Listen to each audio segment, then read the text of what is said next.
पण महायुती म्हणून ही निवडणूक लढवावी असं माझं मत आहे.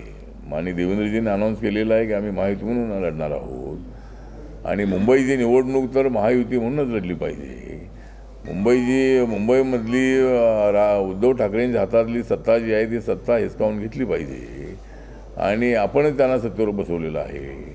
त्यामुळं उद्धव ठाकरे आणि राज ठाकरे जरी एकत्र आले असले तरी मराठी भाषेवरती आता एकत्र आलेले आहे. पण राज ठाकरे नक्की उद्धव ठाकरेंसोबत जातील का याबद्दल आपण संशय आहोत आणि जरी गेलेही तरी फक्त मराठी मतं त्यांना मिळणार आहे. त्यावेळेला जे नॉन मराठी मतं 60% जास्त मतं आहेत. मराठी मतं मुंबईमध्ये 40% आहेत आणि आता हे 60% जे लोक आहेत ते सगळे आता टोटली यांच्या विरोधामध्ये आहेत.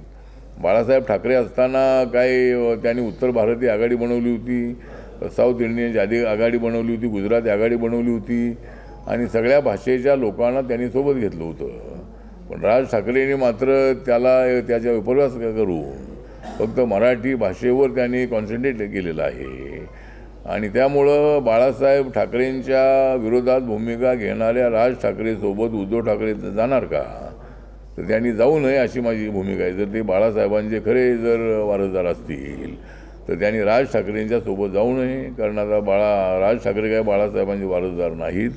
तर उद्धव ठाकरे वारसदार असतील तर फक्त निवडणुका लक्षामध्ये ठेवून त्यांनी राज ठाकरेंसोबत जाऊ नये. राज ठाकरेंनी सुरू केलेल्या दादागिरीला आमचा विरोध आहे. मराठी भाषा सगळ्यांना आली पाहिजे याबद्दल आम्ही सहमत आहोत. पण फोर्सफुली जवळजवळ मुंबईमध्ये राहणारे 80% जे नॉन मराठी लोक आहेत ते मराठी बोलतात.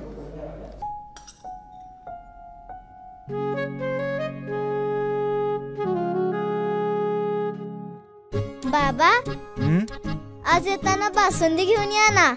अगं कालच आपण आईचा वाढदिवस होता म्हणून आणली होती ना. ऐकलं, गोकुळची बासुंदी पुन्हा खावीशी वाटतेय. खरं सांगू, मलाही खावीशी वाटतेय. पुन्हा पुन्हा खावीशी वाटणारी गोकुळ बासुंदी.